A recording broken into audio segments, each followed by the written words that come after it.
It's 7 o'clock. I'd like to call the school board meeting for December 3rd to order. If we could all rise for the Pledge of Allegiance, please. Pledge allegiance to the flag of the United States of America, to the republic for which it stands, one nation, under God, indivisible, with liberty and justice for all.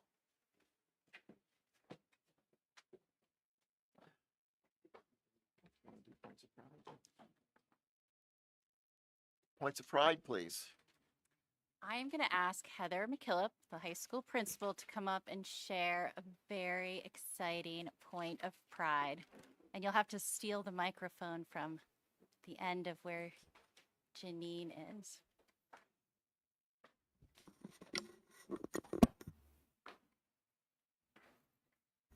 All right, good evening. So QuestBridge is an organization who connects high-achieving students from low-income families. And every year there's a very competitive selection process for high school. It's typically high school seniors, sometimes juniors that are planning to graduate early, who would like to make a list of match schools, places they're hoping to go. And if QuestBridge designates you as a finalist, then you have an opportunity to be selected to be matched to one of these schools. And I'm very proud to share that we have had a match. So Lucas Baker, who is currently a junior who will be graduating early, has worked extremely hard over his high school career with competitive courses. I'm looking at Ryan right now because I know he's involved in the theater, in the history club, and a multitude of different things, and has worked extremely hard. His first choice was Hamilton, and he's been accepted by Hamilton through this program. So through the donors of QuestBridge, he will have a 4-year scholarship for tuition, for books, for food, for board, for everything. And he found out last night, was very excited. I just got off the phone with his mother, who also wanted me to share how proud his family is of him as well. And, you know, Conval Nation, we're extremely proud of him and his efforts, and we're excited to talk about this at school tomorrow as well. So very happy for Lucas. Just to give you some numbers, because I know we're also numbers people here. There was over 25,000 applications, about 7,200, it might have been 7,288 finalists. And out of those finalists, 2,627 of them were matched. And Lucas was one of those matches. So it was, there were 50 states that were represented in these matches. A few more numbers. There was an average unweighted GPA of 3.94. 92% were in the top 10% of their graduating class. 91% come from a household with an annual income of under $65,000. 89% of those qualify for free and reduced lunch. And I just can't say enough about Lucas. I'm really, really proud of him. I know our school community is as well. And this is an amazing accomplishment. Thank you. Thank you. Thank you, Heather. I can see that on the front of the Monadnock Ledger transcript. Thank you, Heather. Approval of manifest.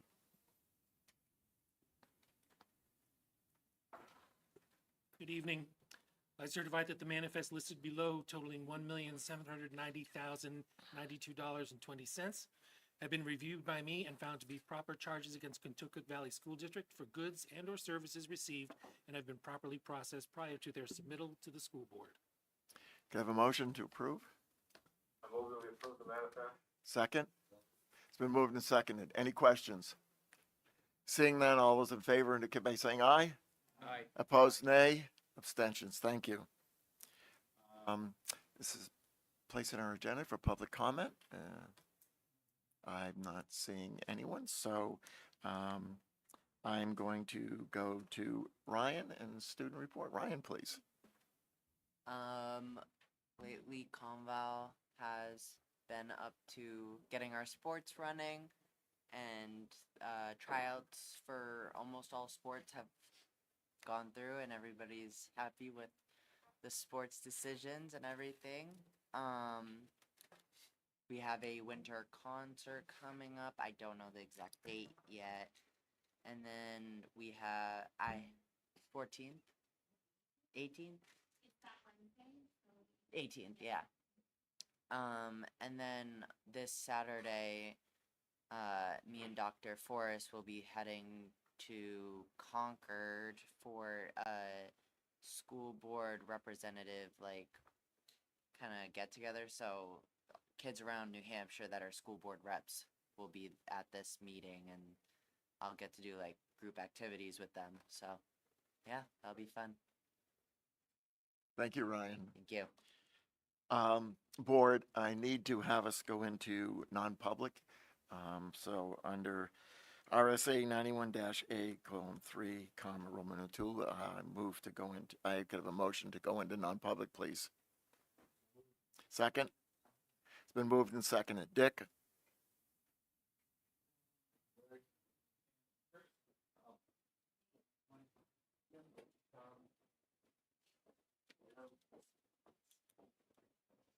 Non-publics for personnel.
Moved and seconded.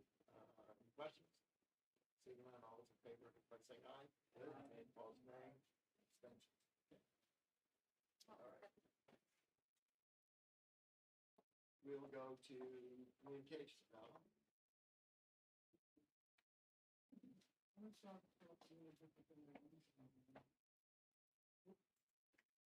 Yep, got it. By mostly talking about people first, I want to thank Dan, Tom Burgess, and Curtis, who are members of the Communication Committee, for the work they have done on this project. Everything is coming together at this point on the forum, which is an intermediate step for us, but it's coming together on the forum. I also want to thank Janine Lesser for volunteering to man the emails that are coming in, or will come in at the forum. And she will be looking at the emails, prioritizing them, and then sending them over to Tom, who is the moderator. Forum. I want to thank Jim Frederickson for all the work that he's done, working with Curtis on the financials, and that seems to be coming out pretty darn well. Also want to thank Dick and Ann for their guidance and their helping what we're doing. And Ann's people, which would be Jen Kiley, Alfred, Heather, Mark, and Tim Grossi, as primary people who have been working diligently with us on getting this project done.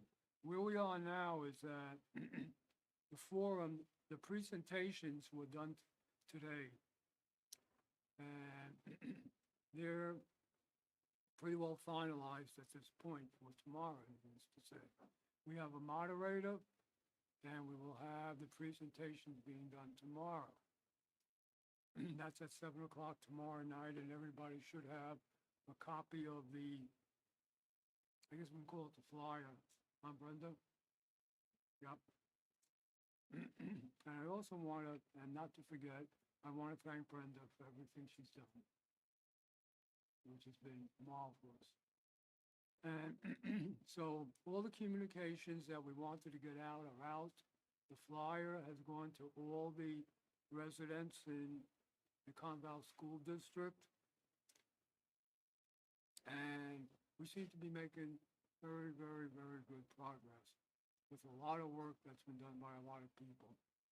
And I think they all deserve a thank you. And then after this, we're going to have to, in effect, regroup and figure out what we're going to do after the forum. Because the forum is not the end of this project. The forum is only a piece of it. We have until March, when the people vote on this thing, as to be finished with it. So we'll be doing that too. But I don't think we can ask for it going better than it is right now. So thank you, everybody. Thank you also, Alan, for leading us. Janine, policy? So we met and we finished up policy AC and JBAB, and we ended up adapting a paragraph in AC to direct the administration to provide guidance and support to those parts of our school population that required extra support. And we will be rescinding JBAB. Then we made some small changes to KFD, which appeared in 3 places in our policy manual as GBGBA and JLCEA. And that was, had to do with the policy on the use of automated external defibrillators.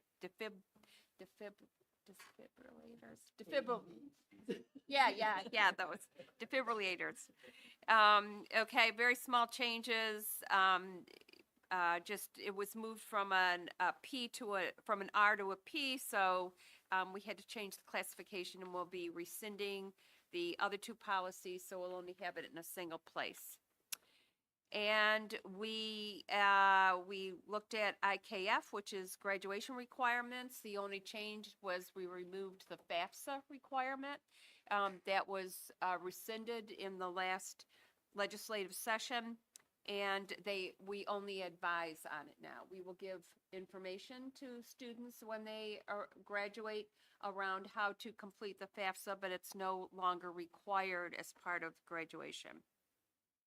JLCJA, the Emergency Plan for Sports-Related Injuries, also had a small change, and that is now a requirement for grades 6 through 12, not just 9 through 12, to be supervised by a person with training in CPR, and an AED must be available and with the correct maintenance, which is something we already have.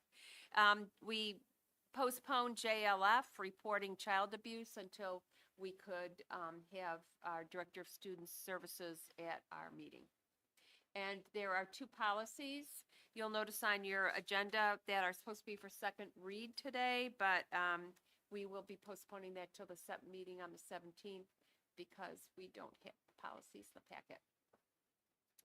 And that's it. Any questions? Yeah, I'm sorry, I meant first read. Actually, it's about the 10th read for AC, but Selectmen Advisory, Curtis? Thanks. The Selectmen's Advisory Committee met on Thursday, November 21st. It's a relatively quick meeting. Majority of it was spent discussing preparations for the CTE forum. We also discussed the town's links to our communications. Everybody seemed to be doing a good job and satisfied with our operating procedures there. We encouraged attendance. We briefly touched on, at the end of the meeting, on response to tax rates going up. A number of the towns have had revals. I inquired what they were hearing and seeing from the residents. Pointed to the fact that a lot of people were writing things on Facebook and social media sites, but they have yet to see people really turning up in meetings, in their select board meetings in their individual towns. That's about it. Thank you. Any questions for Curtis? All right. Consent agenda. Any questions on the consent agenda?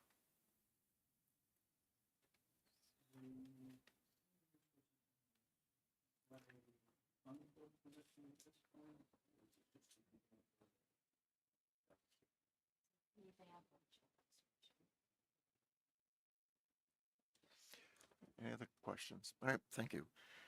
Superintendent's report.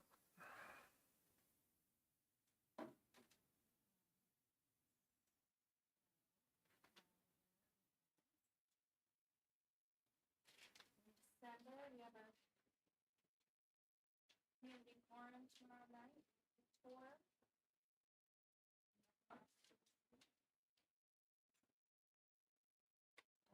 Next week on the 10th, we have communications committee at 9 a.m. Yes, we do. And Thursday, we have policy committee meeting at 6 p.m.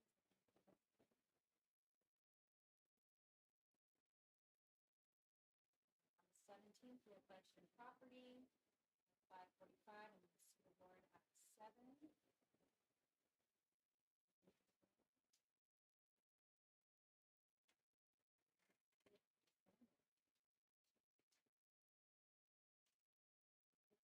Nothing going on in January. We've got 2 board meetings. Oh, what did something last year? Oh, for the next meeting? Yes.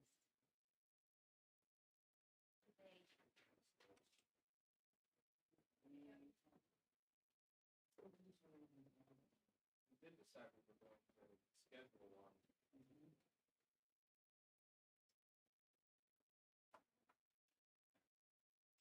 You know, my recollection of the date of the second. As long as he doesn't make it the 26th, that's the vacation.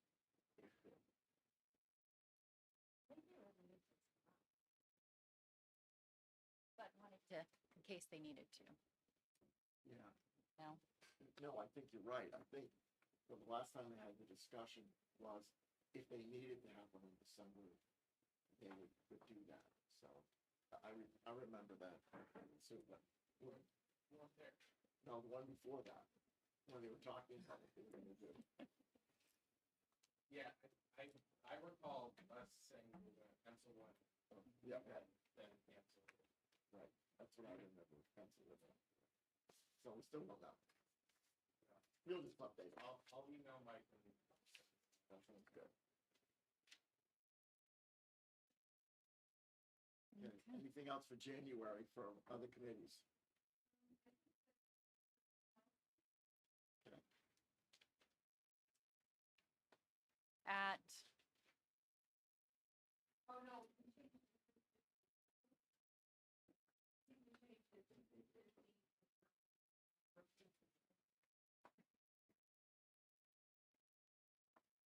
okay, so policy on the 23rd. January. Communications, you're gonna meet in January? Okay, same times?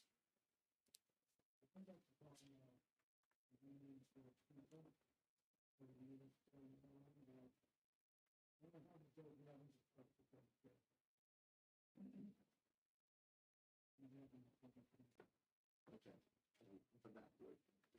Next December meeting. Okay. Anything else? Budget and property, Jim?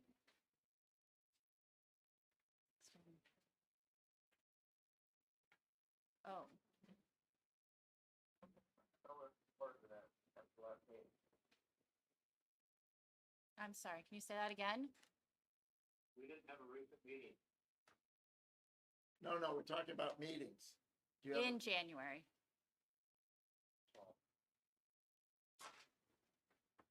Pick a date up there. well, how about on the 17th, you guys are meeting, you could set your date then we could put it on the agenda for January on December 17th. Does that work? Sounds good. Okay, do it then. So we'll sort of pencil it in. For I the like budget that, hearing. pencil it in. Not wait till the 17th? That's the 17th. Okay. So we know they're gonna have to meet. Yes. So why don't you put in budget meeting on the 7th? I think they're really gonna have to meet.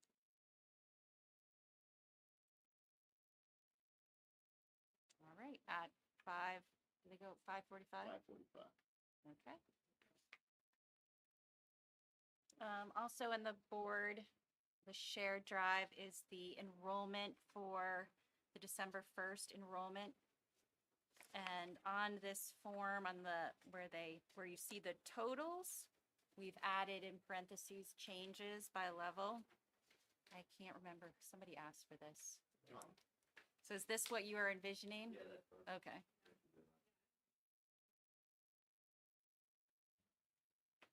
All right.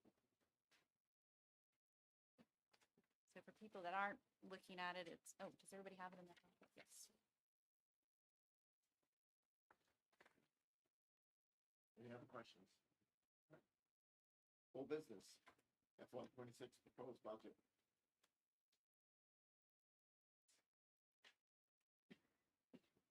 Jim, The only question I really have on here at this point is whether people transportation. Not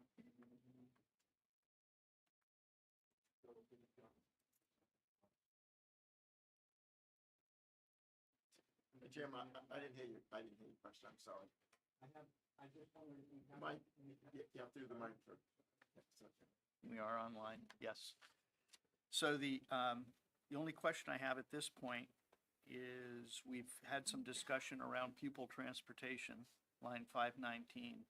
And that's still showing a very big increase over our actuals from 23-24. And the actuals from 23-24 included, I expect, the extra charges from the bus company, right? So we had a relatively modest, well, still a significant, but we had an increase already into this year's approved budget. And then it's a big jump into the following year. And what justifies that? Right, so. Close questions. Good. So, you got that in? Yep. Okay. Other questions at this point? And Yes. could you comment on what was included, what was not included, all the items we talked about taking out of the budget, putting back in? Could you kind of comment on what's in, what's not in? Since last time, Yeah. Those changes since last time, but it includes everything the numbers we're looking at, includes everything we've talked about putting in. Taking out. The only thing I remember out of that list that we put back in was the SMS fifth grade position. yes. We I- hadn't, so we hadn't, the administration had recommendations about what needed to come out, and not all of them had been taken out at our last meeting. So since then, we did finish, I think, ones that have been started but not completed as far as taken out of the budget is the 2 teachers and 1 para at the middle school. So I think there had been one of the teachers and a para had been taken out, but not the other teachers. The other teacher position came out. We reduced 2 paras at the high school. Not all of the money we had identified as from athletics, reducing athletics, we identified 31,000, and I think in the last budget, only 7,000 of that had been pulled out. So all of the recommendations administration made have now been moved out of the budget. The one piece that is different is we had said 3 teachers at the elementary level. At this point, we have 1 teacher at the elementary level and 3 paraprofessionals. So the amount is almost the same, but the description obviously is different. And then when we look at where we are now compared to where we started, there's another kind of $300,000 worth of things that were reduced. So some of that you may remember, there was a repeat of like 60,000 for technology. We adjusted some of the salary lines for our open position. So initially they were at step 6. That's where they'd be next year. So we adjusted them to be step 5. So there were those types of adjustments. So to date, we're a little bit over 2 million as far as what we've reduced from where we started. The other thing I'd like to point out, Nope, go. That's I'm kind of watching on the screen and trying to, there's a delay. the other thing I wanted to, I think this is the first time you guys have seen a revenue estimate. And I just wanted to notice on a revenue page, towards the bottom, it's the $500,000 in trust fund. Health trust fund to help reduce this assessment, that is included in there. And we do have the opportunity to talk last time we talked about the budget, about taking another 250 to 350. I think in the December 17th meeting, we'll not only approve the budget, but we'll have a trust fund summary and recommendation of what to do with trust funds. And I'm going to recommend that we take another 250 or 350 to offset the unprecedented second year of unprecedentedly high healthcare costs. That will get the district section down below the 5.89% shown in the budget. those trust funds are for, levelized budget. They cover emergency unexpected expenses. Jim? I have to disagree. Trust funds should be used for one-time unexpected expenses, not an increase that is going to continue on in perpetuity. We don't anticipate our health care costs going down in the future. The rate of increase may not be the same, but the healthcare costs are baked into this budget, this operating expense from here forward. And at some point, you got to pay for it. Understand. And that's either going to come from replenishing trust funds. And even if you don't replenish the trust fund, now 2 years from now, you're looking at an $800,000 increase in your operating expenses that we essentially just kicked down the road by taking it out of the trust fund. No, we're not changing the operating expense at all. That's not, you're right, we're not. We're offsetting it through through these trust funds, making it appear to disappear to the taxpayer for 2 years, and then it's going to jump back up and bite everybody double hard 2 years from now. Let's think help make the trust fund you might not be aware of. The tax is to help. That wasn't me. I was just turning it up. Jim? Yeah. We didn't hear you. I'm looking at the screen. I can't tell when it's my turn to talk. I should look at the screen. Oh. Yes, go ahead. Your turn to talk. Go ahead, Jim. So the health maintenance trust is there specifically to cover this kind of things. And what we did in the past was, those who've been around for a while understand that we didn't get a firm health care number prior to the budget. So we always use it to kind of hedge our bets, because they give us a max number and then they come up with a lower number. So we'd have a discussion every year. The health maintenance, what's the health trust, I think is the company we're using. They have now decided they're gonna give us a firm number every year, so we're not gonna have that need anymore. So I think the only time we ever used the health maintenance trust in the past is to offset the difference between the max and the actual rate if we guessed wrong. We don't need to do that anymore. So I think we should do that this time, and we're not changing the numbers in the budget going forward. The variance in the budget will be based on increase over this year. So I think that we'll have this discussion later, but I want everybody to think about it. We should be doing this with the help in its trust. We got the money, it's gonna sit there, and it's just gonna do nothing if we don't use it.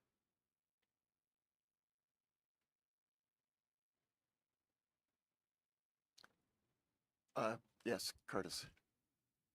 Do you know what percentage of the health trust this allocation would be? How much are we using? Hold on. I gotta dig out the numbers. I got it on front of my head.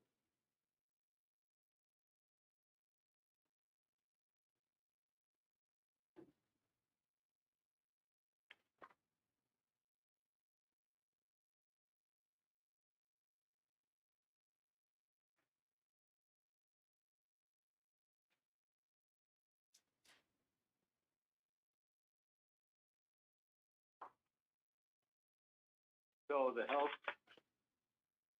maintenance trust right now, the total balance as of is around $900,000 as of November 19th. We're talking about taking out 500 from last year. That would leave us at 400,000, another 250. It would leave us another 150. And we're not gonna need it to offset the difference between the maximum rate they give us and the actual rate that we've done in the past.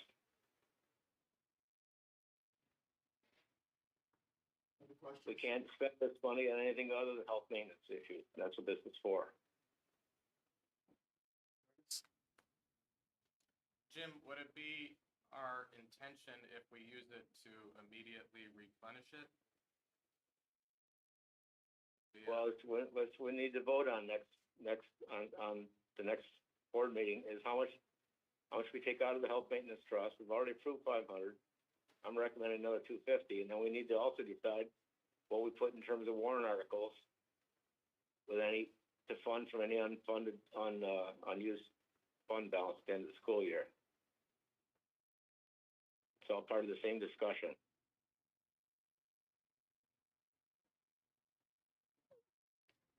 And we'll have the updated numbers for you next month, or next board meeting. Curtis? Jim Kingston, is your suggestion or your intention, thought, to not use it? And to No, I just, think there's, Not- like I said, there's other there's a total balance of $960,000. I recommend, we've already voted $500,000 last year, we didn't do it. And I would recommend another 250 or 300. That'd leave us with a balance of $150 or $100,000. Okay, Curtis's question is gonna be to Jim Kingston. Oh, I'm sorry. That's okay, Jim. So, no, given the information that we now have hard numbers up front, I would not say don't use it. In fact, I would say draw it down. The problem, I think, would be if we do an $800,000 drawdown this year. Then that $800,000 shows up next year as new taxes, plus any increase in healthcare that happens next year, right? So that is kicking the can down the road a year on the actual tax increase. It's going to go to the voters, go to the towns. Now, if you said, I'm going to draw down $100,000 out of the trust fund over the next 9 years to reduce it and get rid of it, that's a more reasonable approach to take rather than taking out an $800,000 lump sum and kicking everybody in the pants with it a year from now. So my suggestion would be that Budget and Property, when you meet, you have your discussion and bring a recommendation to the board on what we should do with the health trust. Curtis? $500,000 promised last year, should have happened this year. Correct. one more question about, Jim, you mentioned getting hard costs in terms of health insurance premiums. Who's stated that we're gonna get hard costs? You saw it as part of the negotiation committee. And Rob can explain it if we need to. But we have the 5 or 6 different policies used. We have the firm numbers on what the policy increase is gonna be this year. I think it's 9 or 14%. Most popular was 14%, right, Rob? Well, So we know what the numbers are gonna be. It's 25% last year, 14% this year. I can't imagine it keeping going. okay, so we had been told one number beginning, and then we got another. That's not the point in which we're determining what a hard cost is? Because we had an estimate, and then it went up a lot. So where are we defining hard costs? Now, we have a firm quote now. We need to get an estimate and a hard quote. Going forward, as I understand, we're gonna be getting firm quotes. Okay, so firm quotes before we set the budget. So prior to Exactly. that, they were ranges, and then we had to go back and readjust? Okay, thank It you. wasn't a range, it was the maximum, Rob, help me with that language, or Ann, help me with language, maximum. Health Trust, maximum rate. yep, Health Trust used to do a GMR, which is a guaranteed maximum rate. So they would set that, and that was the absolute maximum that they were going to calculate later on in the year. This year, for the first time, they've actually set the rate at the beginning, and it's not a maximum. It is what it is. We went to a presentation at Health Trust and talked about their capital reserves and how COVID kind of played a number on their their operating schedule and what they want to retain. So I believe the 25% increase was an anomaly due to the effects of COVID, when people didn't go to the doctor and all of a sudden everybody went to the doctor. And the actuals that they paid out in costs fluctuated wildly. But they also showed some data of how they're rebuilding their capital based on newer health trends, excluding COVID years. So the belief is 25% was an outlier. Hopefully between 9 and 14% this year is much more reasonable, and hopefully that trend will go down as well, because they're working on their capitals. So an example of the discussion we used to have, they gave us, for instance, a 10% maximum increase. We would have to decide, would we budget full 10%, or we budget for less than? Typically, we always budgeted less than. We decided we have enough money in the health maintenance trust to cover us, we're wrong. In a lot of cases, we were under. We actually came in under what we budgeted. We don't have that discussion anymore, as I understand it. Jim So, Kingston. one more question. When we're computing our healthcare costs for the year, are we looking at the potential, and are we budgeting for some number of people going from a single person coverage to married coverage, and so many going to family coverage, those kinds of things? Is that included in our budget numbers? Yes, it is. Typically, what we do is budget all of the vacant positions for a family plan, just to, play it safe. There was a few instances when we were talking about the budget that we have staff members who got married, and we suspect that they're going to move up from either a two-person to a family or one person to a two-family. So we do take that into consideration, try to budget conservatively with that. I can add to that, this year, because we're in the middle of the negotiations of the contract, that Ann and Rob and Mike Hanson looked at line by line, gory details, make sure we have it all right. Curtis. I'm just going to chime in and state that 14% is neither reasonable nor sustainable.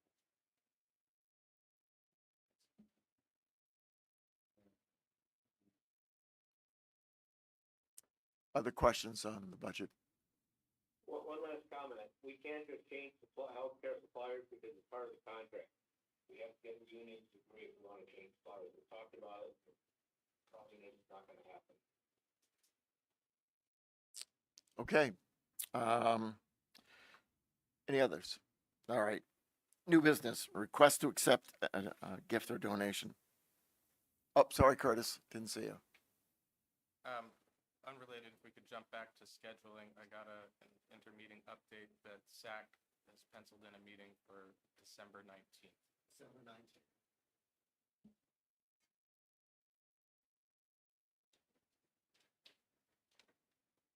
If I can make one more comment on the budget, if I can, Dick? If you have to, go ahead. Yeah, I think none of us are real happy with the increase that we're showing, so, and Ann and I talked about it, we've all talked about, we need to go back and take everything we possibly can out. So the next 2 weeks, if any ideas at all whatsoever, you want to take a look at it, send them to us. Very good, thank you. All right, can I have a motion to accept a gift for South Meadow School, requesting authorization to accept from Renew Church in Hancock a check in the amount of $2,000 for the purpose of community assistance to help district families in need? Can I have a motion I move that we, yes. and a second? It's been moved and seconded. Any questions? Seeing none, all those in favor indicate by saying aye. Opposed, nay. Any abstentions? All right, thank you.